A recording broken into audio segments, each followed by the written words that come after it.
Graça e paz do Senhor Jesus Cristo. Amém? Amém. Eu peço que você abra lá em João, capítulo 17, Evangelho de João,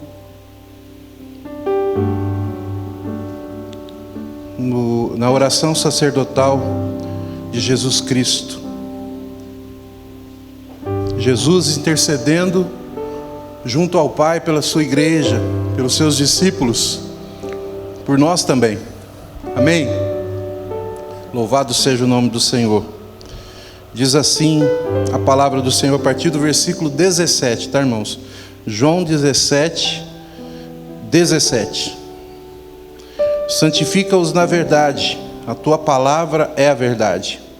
Assim como tu me enviaste ao mundo, também eu vos enviei ao mundo.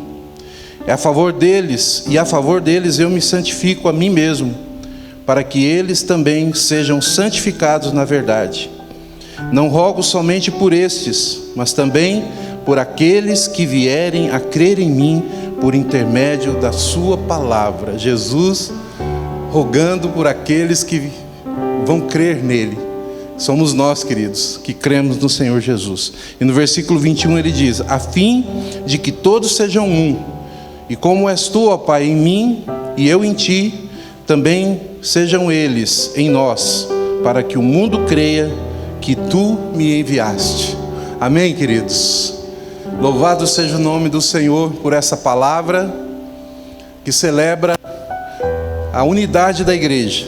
Jesus orando e rogando por nós, que cremos nele e que nós sejamos um, assim como a Trindade também é una, assim como existe esse amor na Trindade retroalimentado, esse amor maravilhoso, essa unidade na Trindade Santa, no Deus Santo, e que é um só, que subsiste em três pessoas. Jesus diz que assim como existe essa unidade, que nós sejamos também um em Cristo Jesus. Amém? E nós vamos celebrar isso mais do que nunca hoje, porque vamos celebrar a ceia do Senhor. A ceia é uma grande celebração, é uma festa da unidade do povo de Deus. Amém? Então nós vamos celebrar e vamos orar neste momento, e também vamos começar, como temos feito, cantando louvores ao nosso Deus, com muita alegria no nosso coração.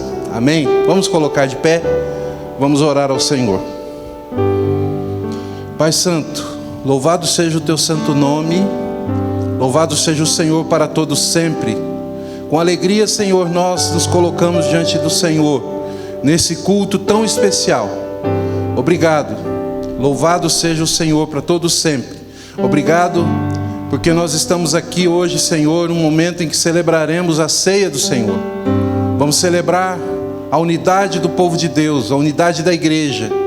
E também, Senhor Deus, celebrar a pessoa bendita de Jesus Cristo. Através dele, por intermédio dele, nós somos um. Pelo Espírito de Cristo, nós somos um só. Nós somos a tua igreja. E nos alegramos, Senhor, por ser essa família unida, Senhor, que o Senhor mesmo tem ajuntado na face da terra. E queremos, Senhor Deus, antecipar aqui aquilo que faremos, Senhor, na eternidade, que é juntos adorar o teu santo nome, celebrar o Senhor, Pai amado, estar com o Senhor na eternidade, louvar o Senhor para sempre.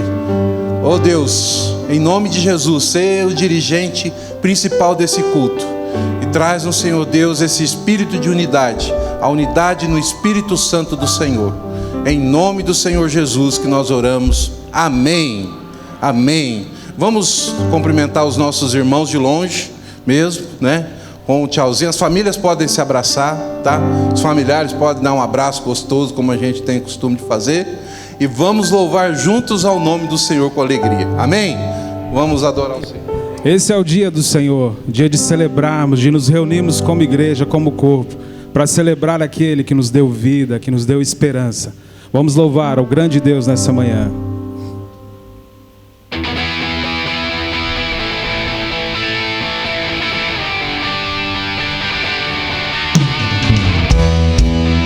E as palmas.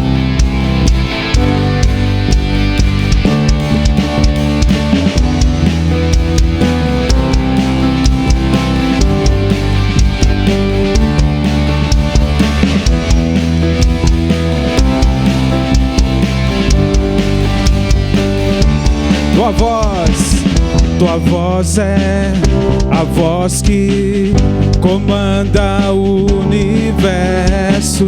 Tua voz é a voz que comanda tudo que há em mim. O que há em mim. Tua voz é a voz que comanda o universo. Tua voz é a voz que comanda tudo que há em mim. O que há em mim. Grande Deus, Santo Deus, te louvo com amor. Grande Deus, Santo Deus, maravilhoso és tu. Em tua glória, no mistério do teu amor por mim.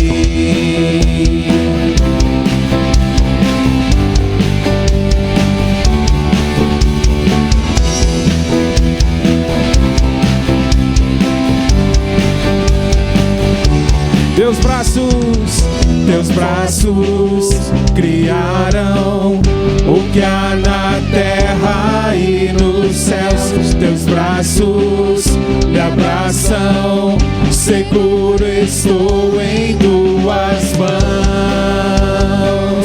em tuas mãos. Teus braços criaram o que há na terra e nos céus.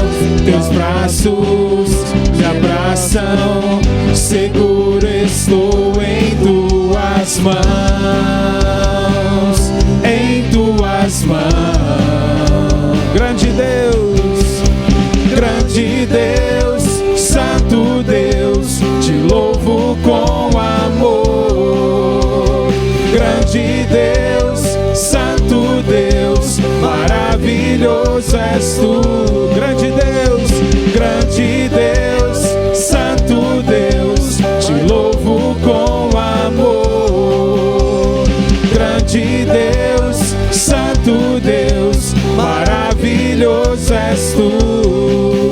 Em tua glória, no mistério do teu amor por mim. E as palmas louvam e celebram a esse Deus maravilhoso, a esse grande Deus que derramou do seu amor sobre cada um de nós. A Ele toda a glória, toda a honra nesta manhã. Aleluia.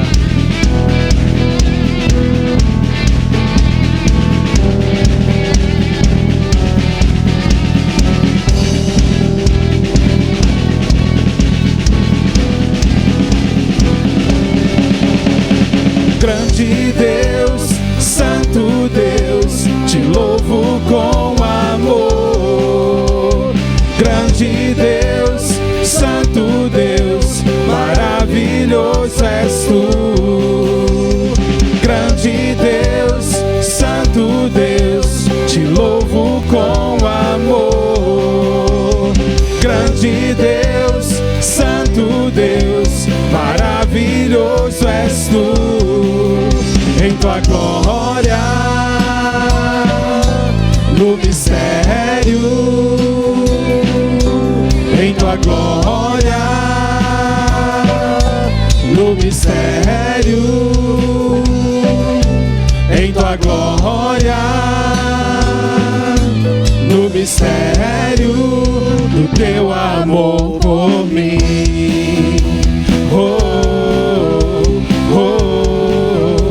Do teu amor por mim.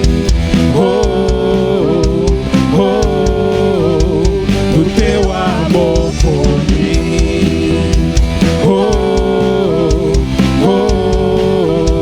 Do teu amor por mim. Do teu amor por mim.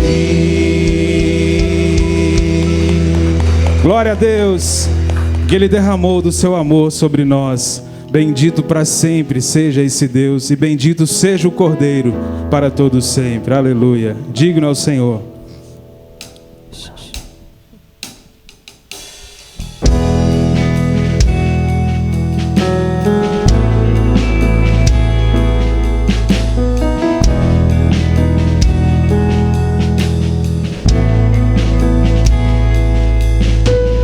Digno é o Cordeiro que por mim na cruz morreu, que sofreu em meu lugar. Mesmo sendo poderoso, decidiu se humilhar, tudo suportou por me amar. Ele é digno de ter toda a honra e poder, pois com seu sangue nos resgatou. Ele é merecedor de todo louvor, de toda a glória para sempre. Digno é o Cordeiro de Deus, que venceu a morte e virá para sempre reinará.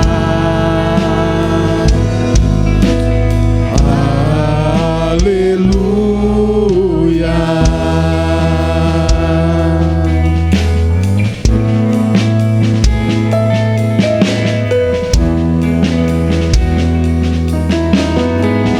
Ele é digno. Digno é o Cordeiro que por mim na cruz morreu, que sofreu em meu lugar. Mesmo sendo poderoso, decidiu se humilhar, tudo suportou por me amar. Ele é digno de ter toda a honra e poder, pois com seu sangue nos resgatou.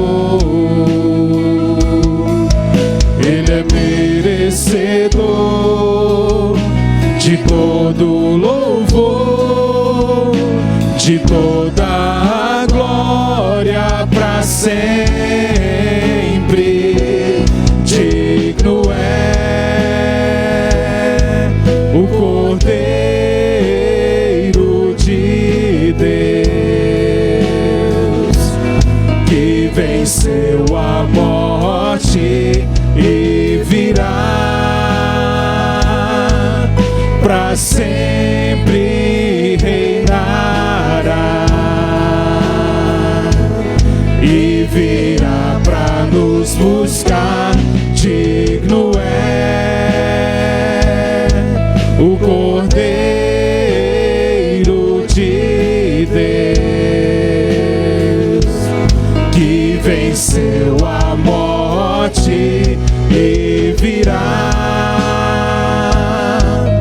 para sempre reinará.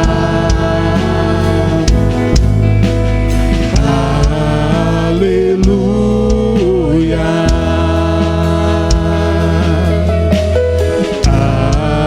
Aleluia.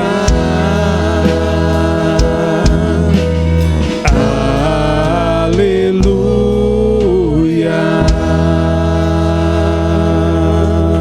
Glória ao teu nome, Senhor Jesus, Cordeiro de Deus, que para sempre nos libertou. Louvamos a Ti nessa manhã. Glória a Deus. Podem sentar um pouquinho, queridos.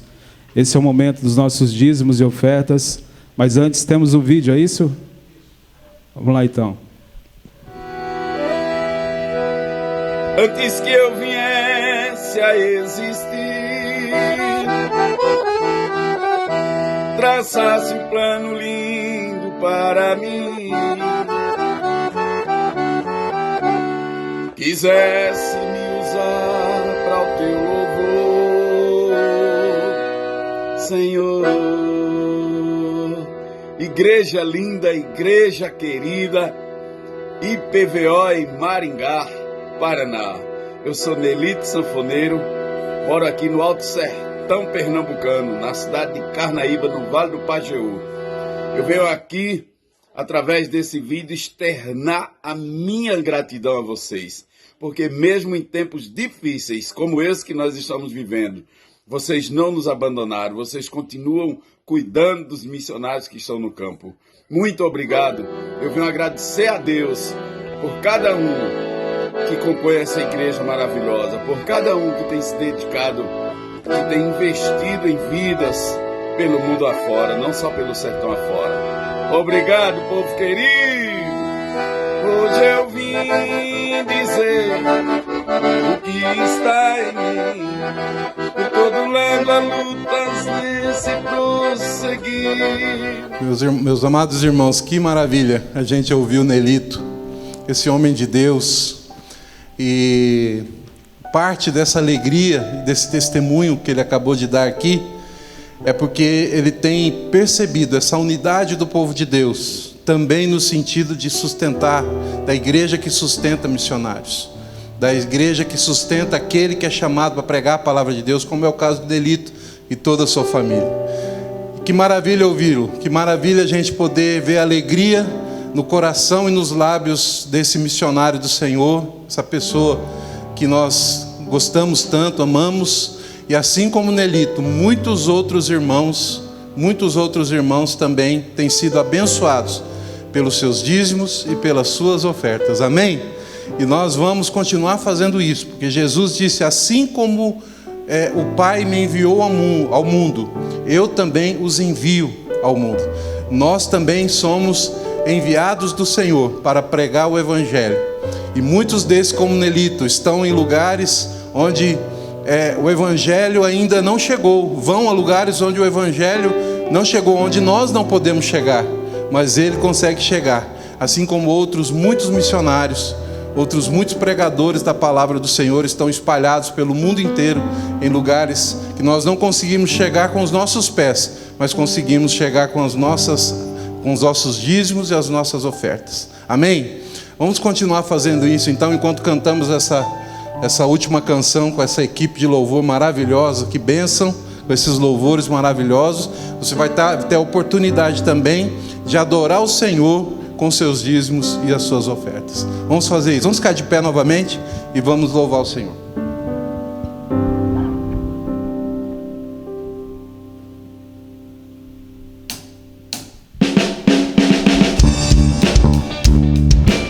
Santo é o nome do Senhor.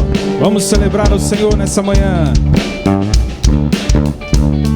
Santo, Santo, Santo, Santo, Santo, Santo, Santo é o Senhor, poderoso,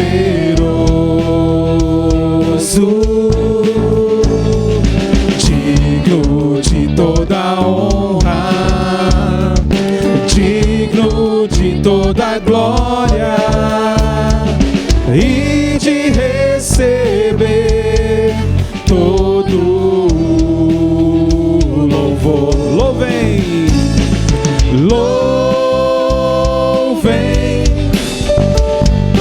louvem, exalte ao Senhor. Louvem seu nome para sempre.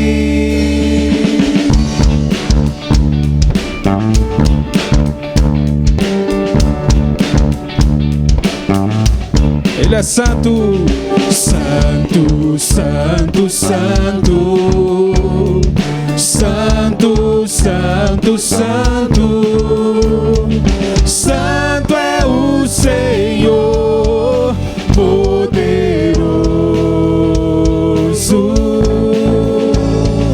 digno de toda honra, digno de toda a glória e de receber todo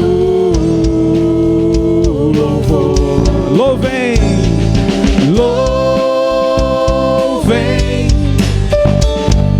louvem, exalte ao Senhor.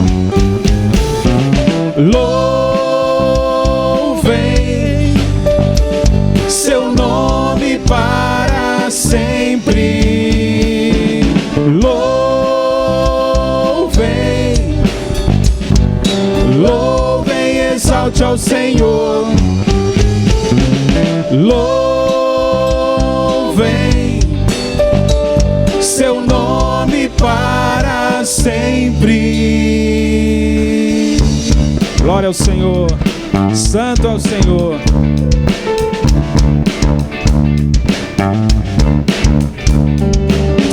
Aleluia, Senhor. Celebramos o Teu nome nessa manhã. Te adoramos com tudo que temos e devolvemos a Ti nossos dízimos e ofertas, crendo que o Senhor é fiel, que o Senhor cumpre as Suas promessas todos os dias da nossa vida. Louvado seja o Senhor, em nome de Jesus. Amém. Amém. Amém. Pode sentar, meu amado. Eu gostaria de saber se nós temos alguém nos visitando pela primeira vez hoje aqui. Tem alguém nos visitando pela primeira vez? Levante uma de suas mãos, por favor. Temos visitantes pela primeira vez hoje aqui? Olha só que maravilha. Pode ficar de pé, querido. Uma salva de palmas. Uma salva de palmas. Deus abençoe em nome de Jesus, viu? A gente acabou de falar aqui, né? De nações, de missionários e tudo mais. Nós temos aqui um irmão haitiano. Muito obrigado, tá? É uma grande alegria ter você por aqui. Meu pastor, é o senhor agora? Amém. Vou fazer a higienização aqui, irmãos, né? Musiquinha, não tem musiquinha de higienização, né, pastor? Não tem. Deus abençoe. Amém, meu pastor. Obrigado. Não, obrigado.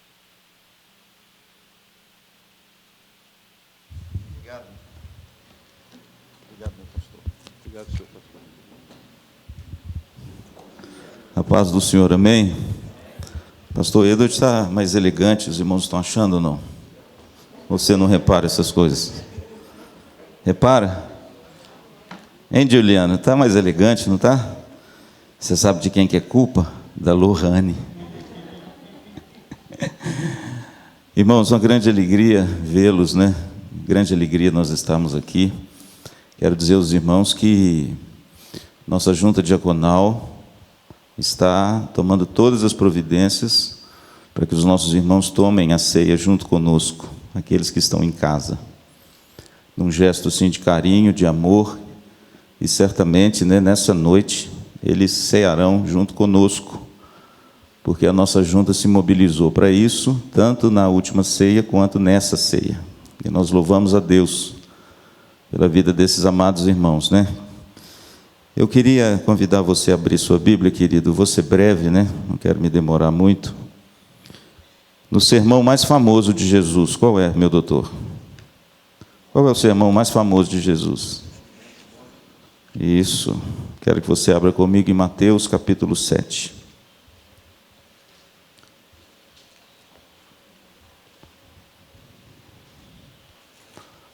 Mateus, capítulo 7.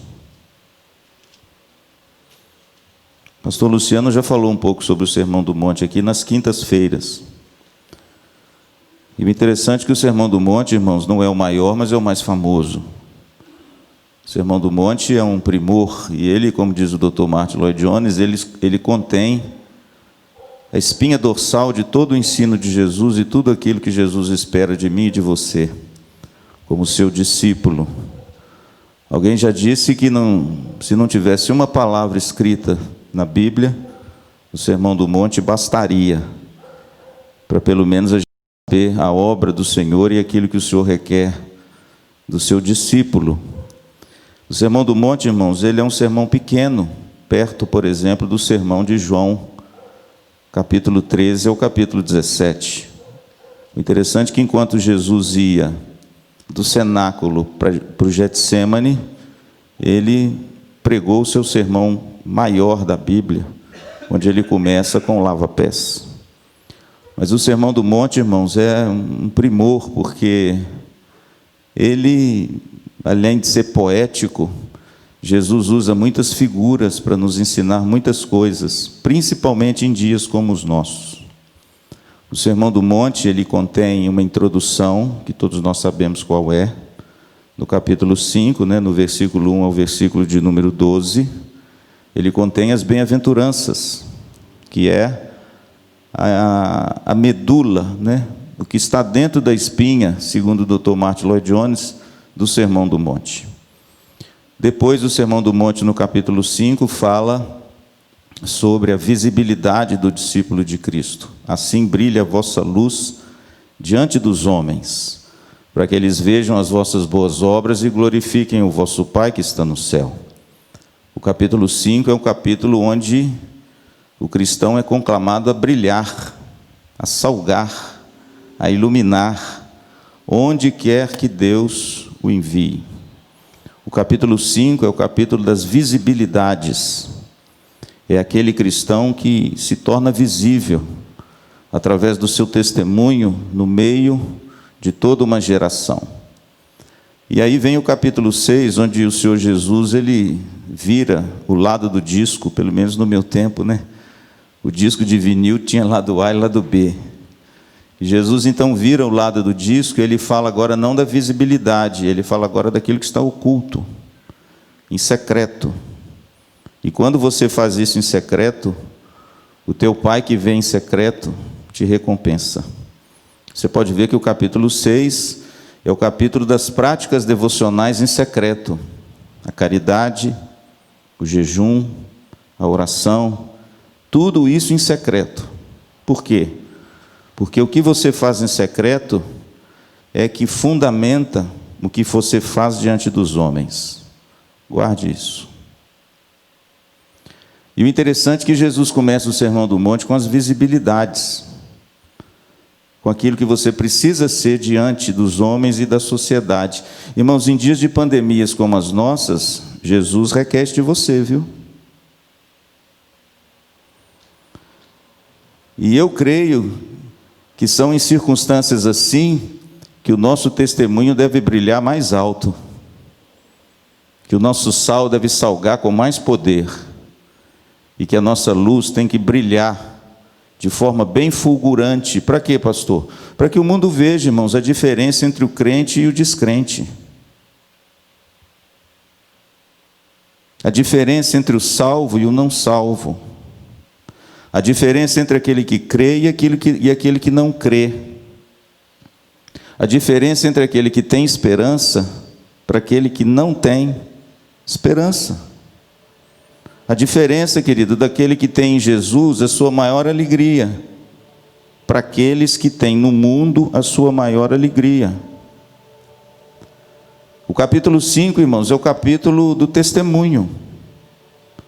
É o capítulo onde Jesus fala do perdão, do amor e de várias coisas que permeiam os nossos relacionamentos humanos de um para com os outros. Mas aí vem o capítulo 6, irmãos, e Jesus eu vou te dizer, aquelas pessoas que falam que Jesus foi inventado pelos apóstolos, Jesus nunca poderia ser inventado, sabe por quê? Porque ele é original demais. Ele é fora do quadrado demais. Olha a inteligência do nosso Deus. As visibilidades, a luz e o testemunho podem gerar em mim e em você o quê?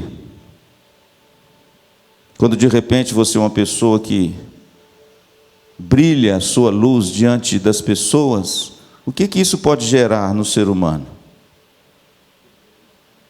Meu pastor atrás da máscara aqui já acertou. Engraçado que eu estou assim, ficando expert de ver a boca atrás da máscara. Irmãos, é isso mesmo que você pensou e disse, pode gerar orgulho. Geralmente as nossas visibilidades no coração caído, como é o nosso, pode gerar altivez. Tem tanta gente altiva por aí, irmãos, orgulhosa, soberba, que acha que as coisas acontecem pela força do seu braço, Pessoas que se dizem boas demais. Eu tenho muito medo, irmãos, de pessoas que se dizem boas demais. Eu tenho muito medo de pessoas que se acham indispensáveis.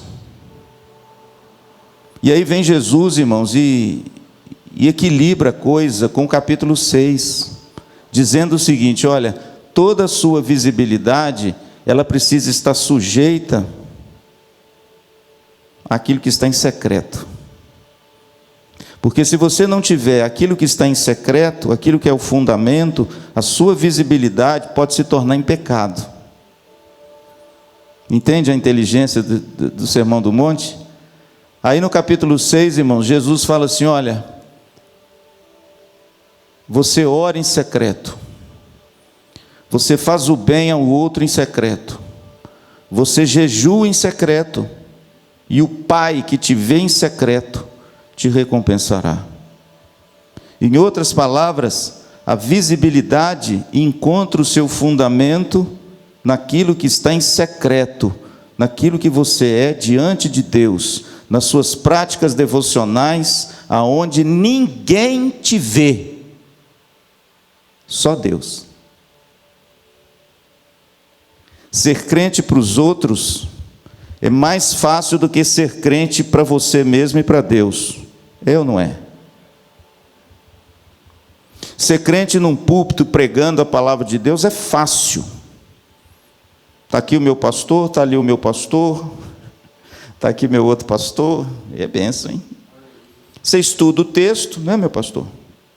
Você faz umas aulas aí de retórica, você faz umas aulas aí de como falar em público, você vem, prega uma mensagem, enleva o coração de todo mundo e engana todo mundo. Por quê?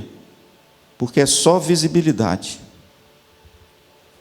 Fica orgulhoso, principalmente se você é um pregador de grandes multidões, não é?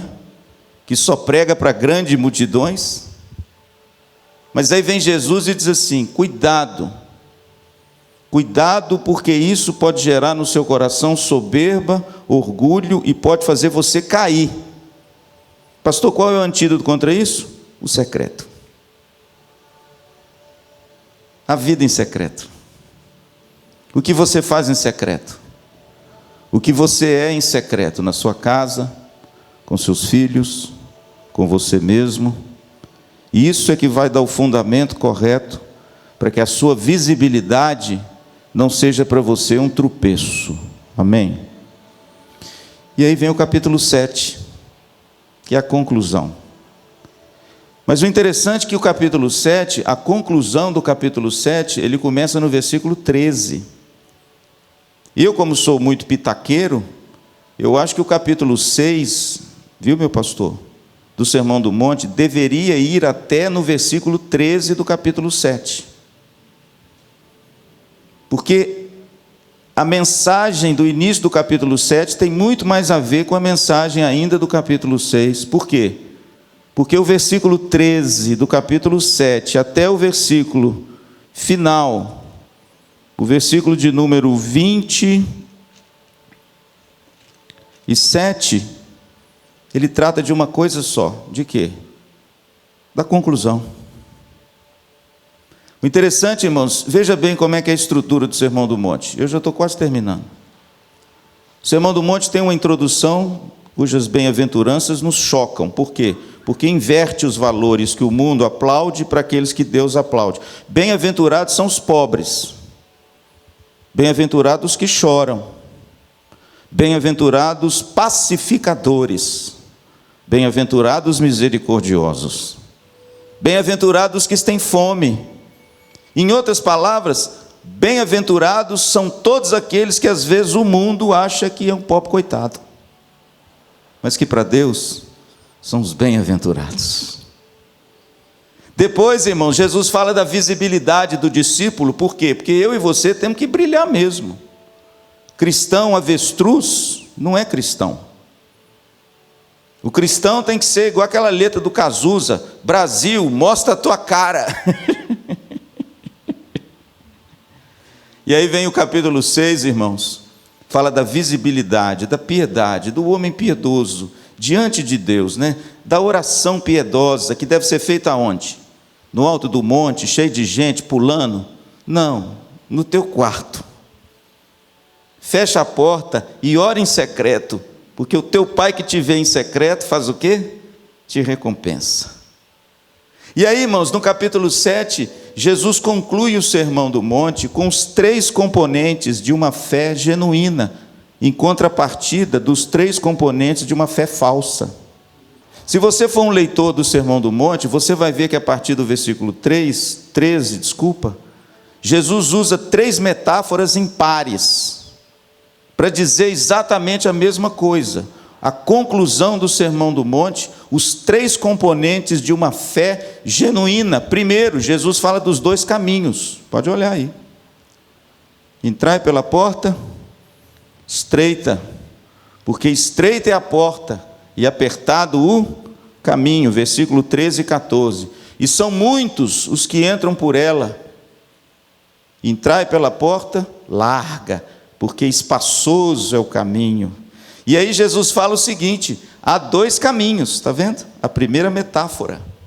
Jesus fala de 2 caminhos. Depois, irmãos, Jesus fala de 2 árvores. Olha que coisa gloriosa. Versículo 15 ao versículo 23. Ele fala de 2 árvores, e para finalizar, ele fala de 2 alicerces. Está vendo? Está vendo por que eu acho que o capítulo, viu, meu pastor? Por que eu acho que o Sermão do Monte deveria, a conclusão, começar no versículo 13 do capítulo 7 e o restante ser do capítulo 6? Porque Jesus, irmãos, de forma muito inteligente, ele traça a trajetória de uma fé genuína através de 3 metáforas em pares: 2 caminhos, 2 árvores, 2 alicerces. Agora cá para nós, é bonito ou não é? E cada metáfora em par, Jesus quer nos ensinar o seguinte: quais são os 3 componentes de uma fé genuína. É como se ele fechasse o Sermão do Monte fazendo uma pergunta: será que a minha fé e a sua fé é uma fé real e verdadeira, ou é falsa? Pastor, quais são os 3 componentes? Vejamos então. Primeiro, vejamos os 2 caminhos. Versículo 13 e 14. Entrai pela porta estreita, larga é a porta, espaçoso o caminho que nos conduz para a perdição, e são muitos os que entram por ela. Porque estreita é a porta, e apertado o caminho que conduz para a vida, e são poucos os que acertam com ela. Veja, querido, que a primeira metáfora são dos 2 caminhos. Há um caminho largo, há um caminho espaçoso, e esse caminho, diz Jesus, leva para onde? Está aí, leva para a perdição. Mas há também um caminho estreito, um caminho apertado. E esse caminho, disse Jesus, verso 14, leva para a vida. Então, logicamente, Jesus está querendo dizer o seguinte: que a fé genuína, a verdadeira fé, trilha o caminho estreito. Pastor, por que esse caminho é estreito? E por que o primeiro par de metáforas fala do custo da fé?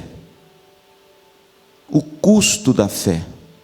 Os 2 caminhos, irmãos, apontam para o quanto essa fé custou para você e para mim. Pastor, me explica esse troço direito. Explico. O texto não está falando de salvação, porque a salvação custou quanto para você? Quanto custou a salvação para você? Nada. É por isso que a salvação é pela graça. A salvação para mim e para você não teve custo nenhum, para você e para mim, mas teve um custo altíssimo para quem? Para Cristo. Mas Jesus aqui não está falando da salvação, Jesus está falando aqui do caminho. O que é o caminho? É a vida de fé, é a genuína fé. A porta larga, irmãos, é a porta que cabe tudo. A porta estreita é a porta da renúncia. Lembra do que Jesus falou sobre o discipulado lá em Marcos, capítulo de número 8, verso 34? Se alguém quer vir após mim, qual que é a primeira coisa?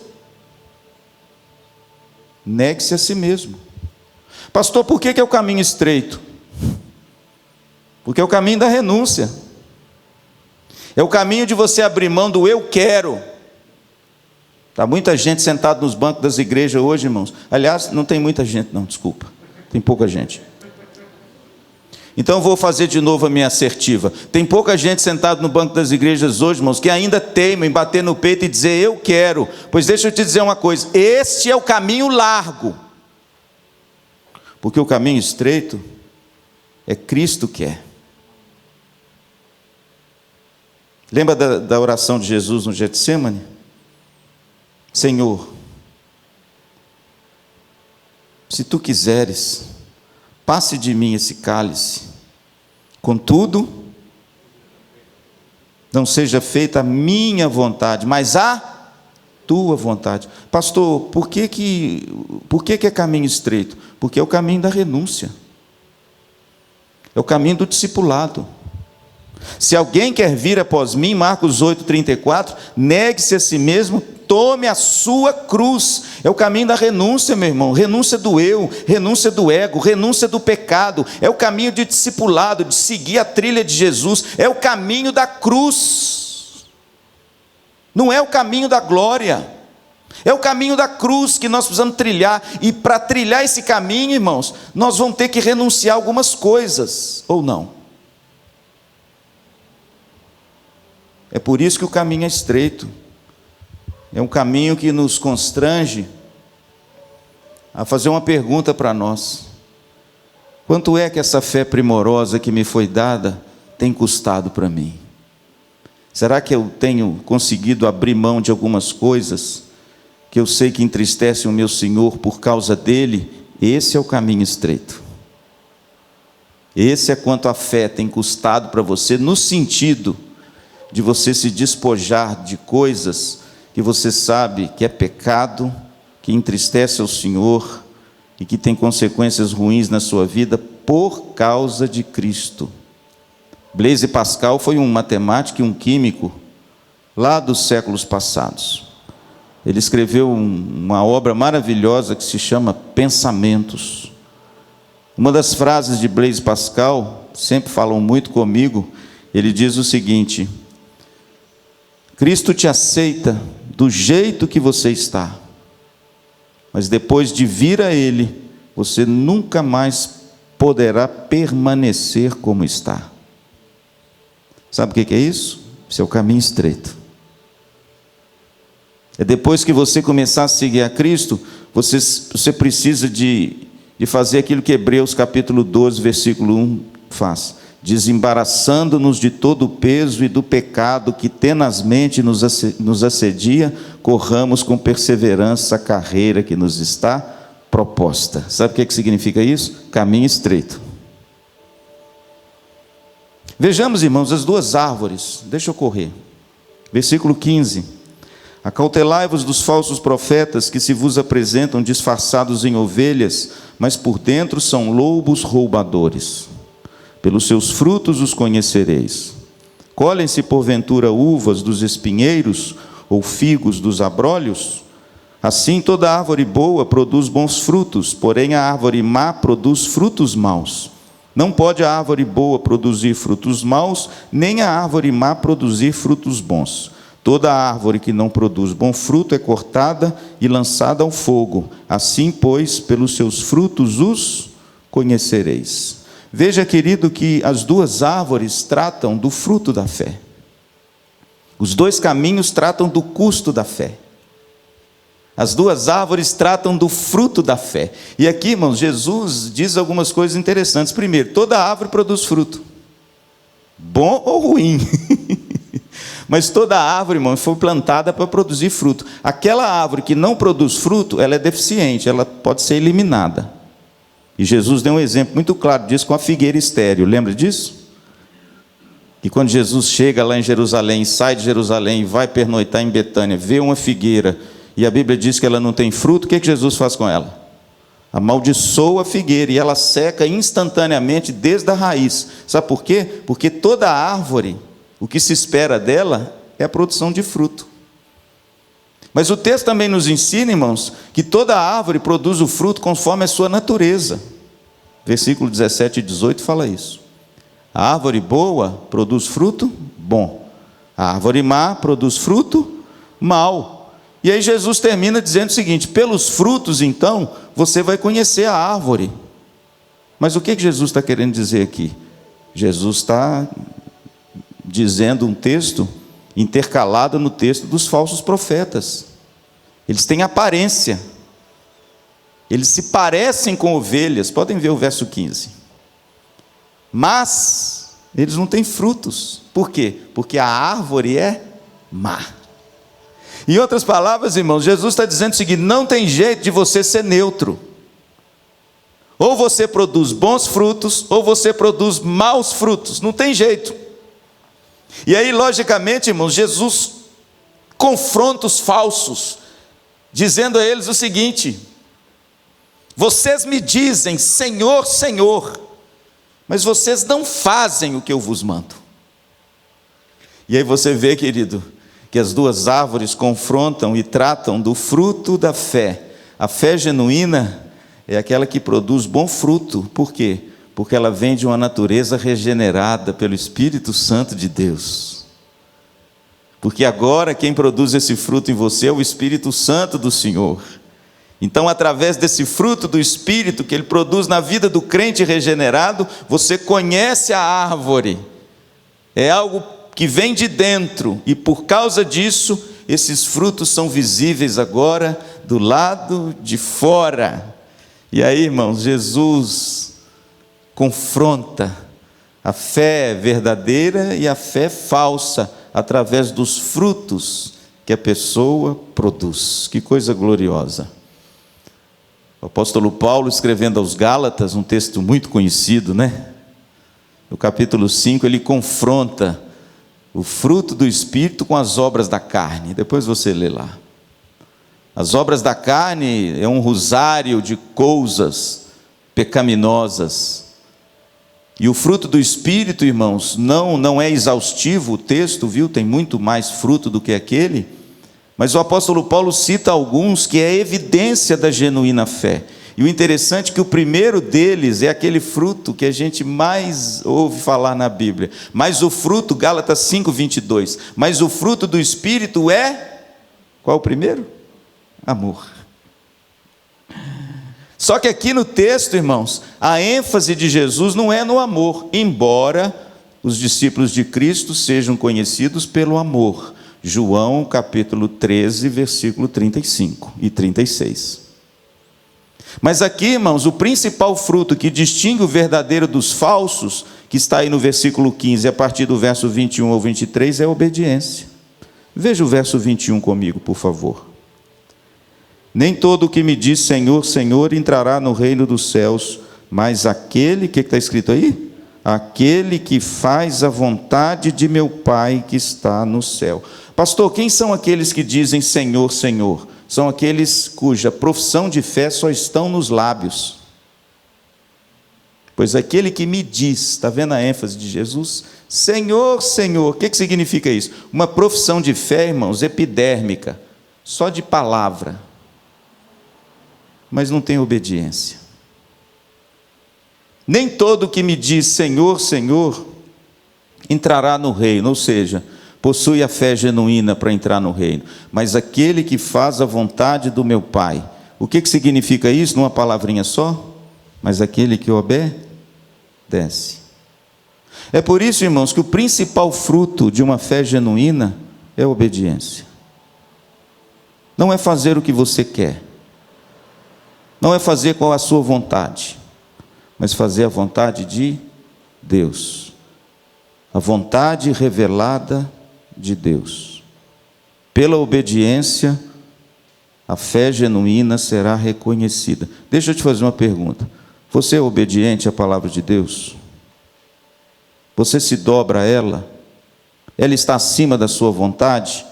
Ou você é aquele que bate no peito e passa por cima dos textos segundo o seu desejo pessoal? Cuidado, viu, irmão? Pode ser que a sua fé seja falsa, porque a fé genuína, ela é reconhecida pelo fruto, e o principal fruto é a obediência. Sabe por que Paulo fala sobre Jesus? Que era Deus, hein? E sendo obediente até a morte, e morte de cruz. Em outras palavras, Hebreus diz que o filho aprendeu, que texto é em Juan? O filho aprendeu pela obediência. Em tudo, o filho foi submisso ao pai. Ele chega a dizer para a mulher samaritana no poço de Jacó, lá em Siquém, em João capítulo 4, quando seus discípulos chegam e vê ele conversando com a mulher, eles dizem assim: Senhor, come. Ele diz: uma comida eu tenho para comer. É fazer a vontade do meu Pai que está no céu. Sabe o que é isso, irmãos? Isso é fruto de uma fé genuína, verdadeira. Os dois caminhos confrontam o custo da fé.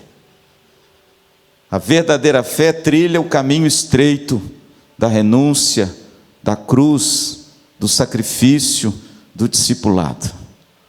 Os dois frutos tratam, as duas árvores tratam do fruto da fé.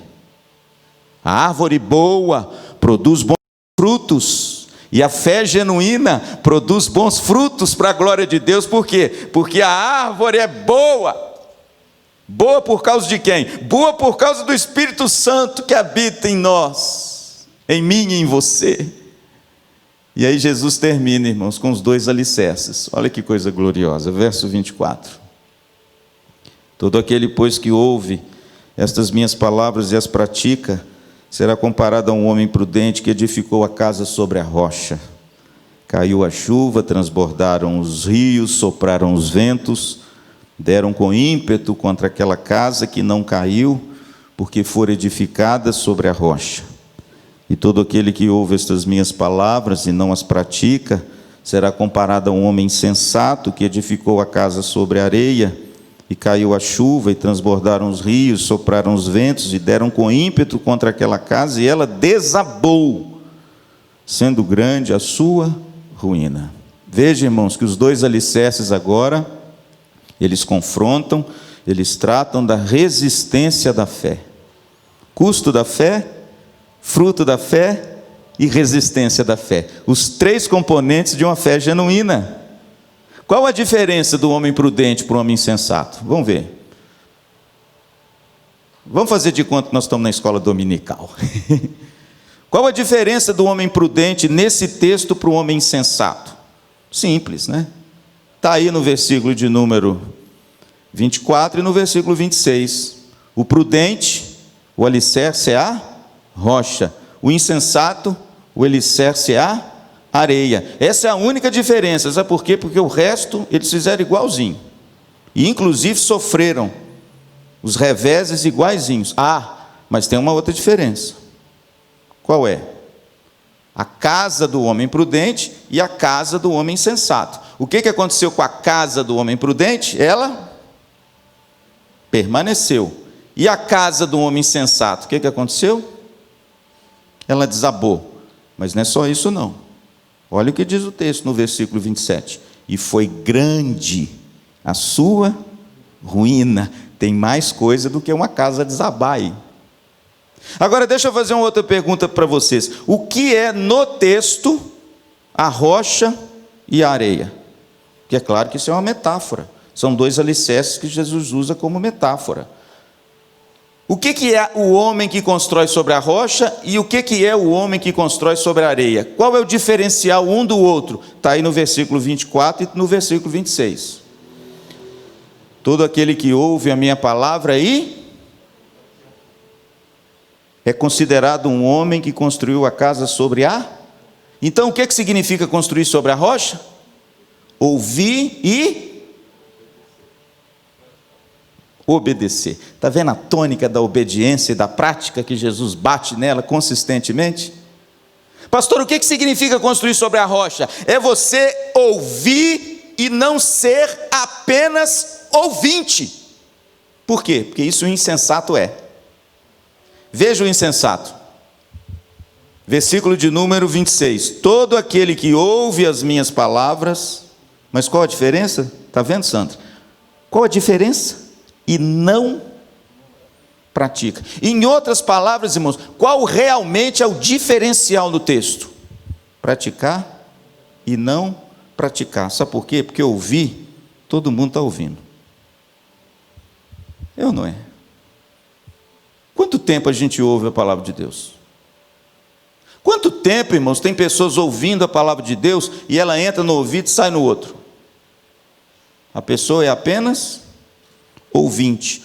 Pois saiba de uma coisa, irmãos, nessa noite, saiba de uma coisa: ouvir sem praticar é o homem insensato. Ouvir, praticar é o homem prudente. Ouvir sem praticar é construir a sua casa sobre a areia. Ouvir e praticar é construir sua casa sobre a rocha. Ouvir sem praticar, quando vierem as provações, a sua fé não resiste. Por quê? Porque ela é falsa. É duro dizer isso, né, irmãos? Mas é isso que Jesus está dizendo. Por quê? Foi grande a sua ruína. Ouvir e praticar, pode vir a provação que for, que a sua casa vai resistir. Por quê? Porque é genuína. Porque é verdadeira. Lembra do que Jesus disse em João capítulo 10? As ovelhas que o Pai me deu, ninguém as arrebatará das minhas mãos. Sabe o que significa isso, querido? A fé genuína resiste às mais duras provas. É por isso que eu creio, irmãos, que depois dessa pandemia nós vamos ver quem é quem no reino de Deus. E aí, querido, não fique muito ansioso não, viu? Não fique assim muito triste, frustrado e decepcionado não, sabe por quê? Porque Jesus já disse isso para nós. O homem prudente, o homem insensato. O prudente é o que ouve e pratica. O prudente é aquele que tem uma fé genuína, viva, verdadeira. O imprudente ou insensato é aquele que ouve, mas não pratica.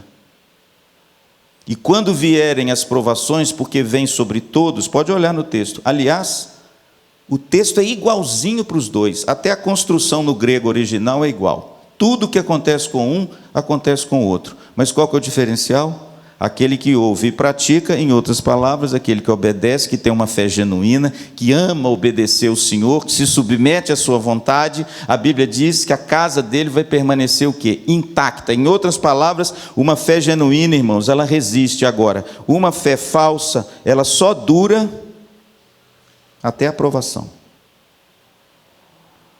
É a mesma coisa que Jesus disse lá em Marcos capítulo 4, do semeador. Os vários tipos de solo. Lembra do segundo solo lá na parábola do semeador? A semente caiu em solo rochoso. Germinou, brotou e começou a crescer. Mas aí veio o sol. E quando o sol veio, queimou a planta e ela morreu. Mas aí Jesus mesmo interpreta. Aquele que caiu em solo rochoso é aquele que de repente recebeu a palavra com alegria. Ouviu a palavra e a recebeu com alegria. Mas quando vierem as angústias e as provações do mundo, ele se escandaliza e a sua fé definha e morre. É a mesma coisa aqui. Uma fé, querido, que não é genuína, dura até a aprovação. Por quê? Porque quando a aprovação bate na porta, ele abandona. Sabe por quê? Porque não ouve e não pratica, principalmente. Há muitos anos atrás, e eu termino, há muitos anos atrás eu visitei um asilo lá em Belo Horizonte. A gente tinha um ministério com algumas irmãs da igreja de visitar os asilos, fazer um cultinho com os idosos e depois ter um momento assim de quitutes, né, de biscoitinhos para comer. E vez por outra eu ia com essas irmãs, porque eu toco violão, né? Então eu ia lá tocar um violão, fazer um louvor.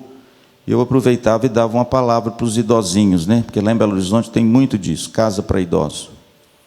E eu me lembro uma vez que eu fui num lar, chamava Jovem Idoso. Eu não sei se existe isso, né? Mas chamava Jovem Idoso. Ou é jovem ou é idoso, né? Um dos dois. E eu me lembro, irmãos, que eu estava tocando violão, cantando aquelas músicas mais antigas, que eu gosto de tocar na nossa bate-papo todo dia, né? Os irmãos já sabem que as minhas músicas são todas antigas. E eu vi uma senhorinha, irmãos, magrinha, pequenininha, cantando com tanto vigor, com tanta alegria, assim, bem magrinha, né? Bem enrugadinha, mas bem bonitinha. E aquela senhora me chamou a atenção. E aí, quando a gente terminou, na hora da conversa, que a gente ficava um pouco com elas lá, com eles também, que tinham homens, eu encostei nela, eu fiquei curioso. Eu falei: minha querida, a senhora canta com tanta alegria, puxa, isso contagia a gente. Ela falou: ah, pastor, o senhor não conhece a minha vida. Eu perdi o meu marido muito cedo, e eu fiquei com 4 filhos para criar, e ele não deixou nada para nós. Eu tive que lutar muito para criar esses meninos, 2 meninos e 2 meninas. Agora, teve um ano muito fatídico na minha vida, que eu perdi meus 4 filhos num ano só. 2 estavam viajando de férias juntos, tiveram um acidente, matou a família toda. E os outros 2, infelizmente, morreram de doença. Ficaram doentes e morreram. E num ano, eu perdi meus 4 filhos. Pastor, eu perdi tudo, mas eu não perdi a minha fé.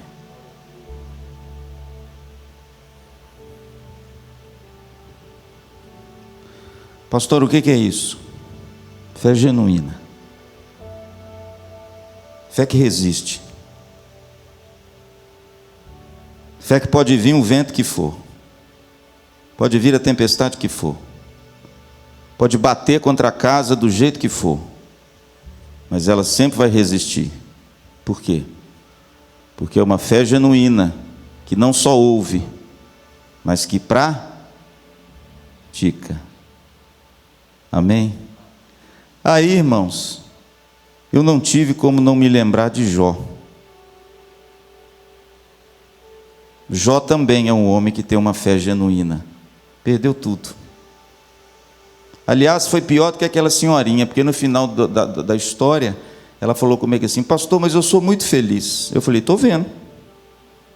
Eu sou muito feliz, pastor, porque hoje eu estou aqui às custas dos meus netos, e eu tenho comigo uma pessoa que jamais me abandona, e que eu vou morar com ele daqui a pouquinho, eu estou doida para ir. Eu perguntei: quem é? Ela falou: Jesus. Portanto, meu irmão, fique tranquilo. Aqueles que têm uma fé genuína vão perseverar. Vão voltar, viu, meu doutor, para os cultos. Quando puderem, vão vir com alegria. Agora, os que não têm uma fé genuína, aí é só a graça de Deus para alcançá-los, para que eles possam ser ouvintes, mas também praticantes da palavra de Deus. Amém? Querido, que Deus te abençoe muito. E ó, está vendo essa mesa linda? Sempre linda, né? Preparada por irmãos aqui com muito carinho para você, para a gente exercitar essa fé maravilhosa, genuína, que nós temos em Jesus, que ó, vai resistir a toda e qualquer intempérie dessa vida. Amém? E ela vai permanecer de pé. Vamos ficar então de pé, vamos aproveitar. Queria chamar meus presbíteros amados, pastores. Pastor Sidney, se quiser vir aqui, nos dá a honra, viu, pastor? Se quiser vir também, o pastor Juan, se quiser vir aqui, nos acompanhar aqui na mesa, serão muito bem-vindos, ficar aqui conosco, e nós vamos distribuir os elementos da ceia. Amém? Louvado seja Deus. Pessoal do louvor, né, Marcelo? Cadê? Como diz o mineiro, né? Cadê? Cadê? Gadiel, olha o Gadiel aí. Esse menino é bom, hein? Esse menino está querendo fazer missões, hein, irmãos? Ore por ele. Gente boa. Físico ele já tem, né? Se o cabra achar ruim, ele acerta as coisas. Estou brincando. Vamos lá, irmãos. Pastorete, cadê o pastor? Vem cá, faz as minhas aí. Meus amados, depois de uma palavra como essa, né? O que dizer acerca dessas coisas, né? Tão importantes e tão lindas que nós acabamos de ouvir. E no exemplo de Jesus Cristo, nós podemos perceber o quão é importante nós continuarmos firmes, mesmo diante de todas as contrariedades desse mundo, as agruras desse mundo. Jesus celebra com alegria uma ceia em tempos de muita perseguição a Ele mesmo, um momento difícil, um momento de traição, em momentos em que Ele estaria prestes a perceber, a ser abandonado pelos próprios discípulos. E mesmo assim, antes Ele celebra a ceia com esses mesmos discípulos e fala a respeito da unidade, do corpo, e fala a respeito do Evangelho, de tudo que iria acontecer com Ele. E Ele representa então nesses símbolos maravilhosos do pão e do cálice de vinho o que iria acontecer com Ele. Então o contexto da ceia é um contexto de alegria, como diz o pastor Luciano, é o contexto da vida, né? O contexto de muita alegria, mas também de muito sofrimento. E nós aqui no meio dessa alegria imensa de poder estarmos juntos como irmãos, unidos como irmãos, celebrando a unidade do corpo de Cristo, também lembramos do sofrimento de Cristo. Lembramos do quanto Ele o quanto Ele sofreu por nós, quanto o corpo dele foi ali massacrado, machucado e pregado numa cruz em nosso favor, quando nós deveríamos estar ali.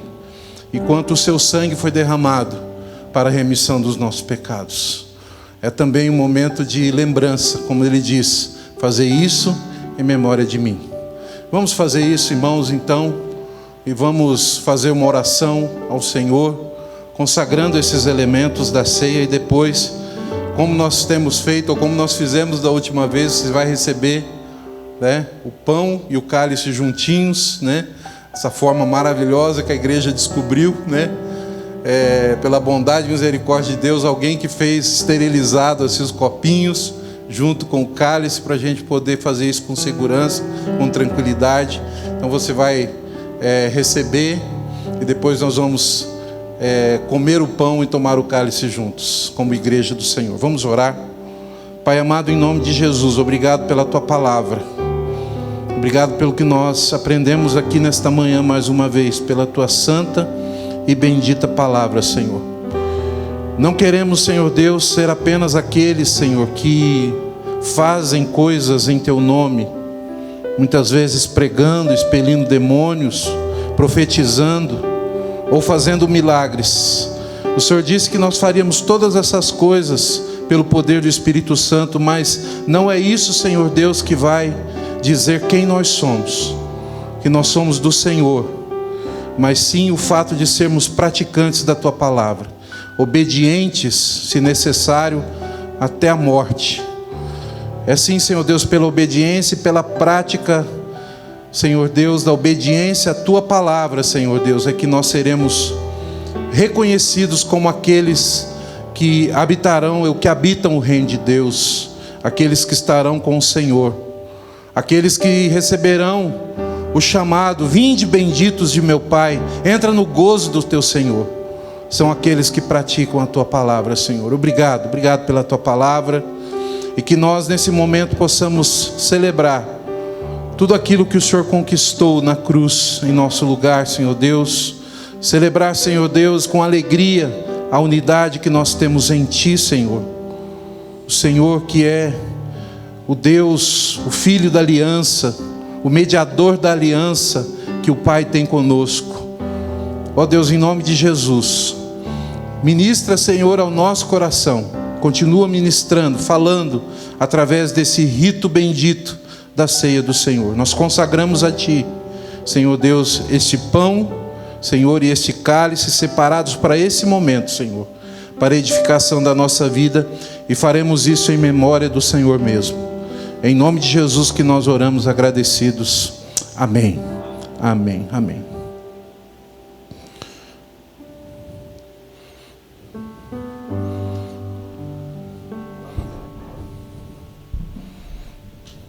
O Senhor Jesus disse: esse é o meu corpo que é dado por vós. Sim, pastor está me lembrando aqui, para você ficar com um copinho na mão quando receber, para a gente depois ceiar todo mundo juntos. Isso é maravilhoso, irmãos. Quão belo e significativo é essa atitude de podermos fazer juntos, celebrar juntos, tomarmos juntos o pão e o cálice. Vamos fazer isso, vamos cantar enquanto isso, vamos cantar louvores ao nosso Deus.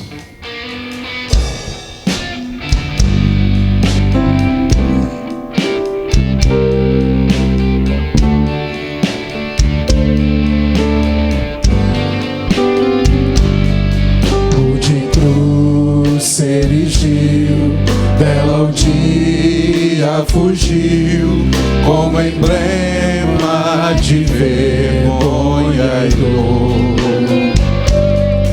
Mas eu sei que na cruz, nesses dias, Jesus deu a vida por mim, pecador.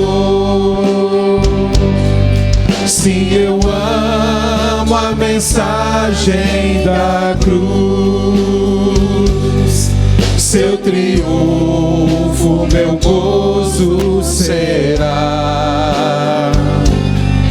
Pois um dia, em lugar de uma cruz, a coroa Jesus me dará. Aleluia! Desde a glória dos céus, o Cordeiro de Deus ao Calvário humilhante baixou. Nessa cruz para mim há mistério sem fim, porque nela Jesus me salvou. Sim, eu amo a mensagem da cruz. Seu triunfo, meu gozo será.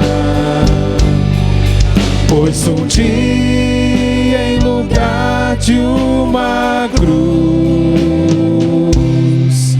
a coroa Jesus me dará.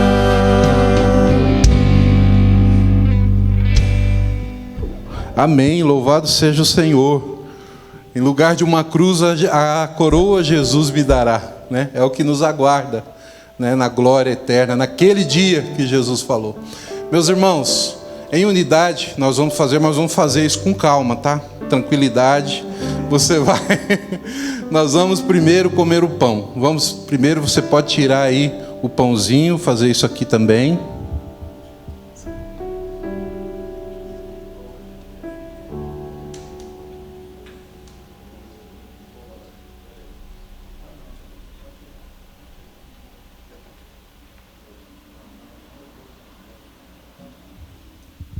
Olha aí, eu sei que tem que ter cuidado, né? Porque senão acontece como da última vez comigo, que derrubei o pão, tá? Eu sou uma maravilha, irmãos, para fazer essas coisas, sabe? Qualquer dia eu conto algumas histórias para vocês. Mas, ó, com todo cuidado. Já está com o pãozinho aí no jeito? Amém? Vamos fazer todos juntos, então? Comamos o pão, queridos.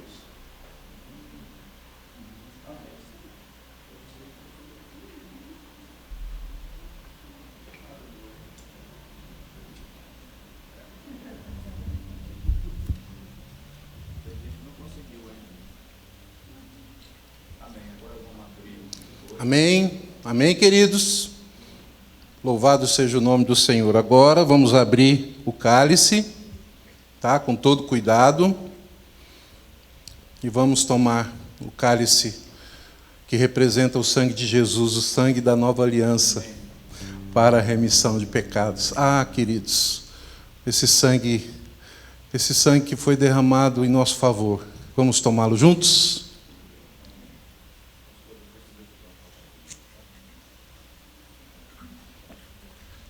Amém.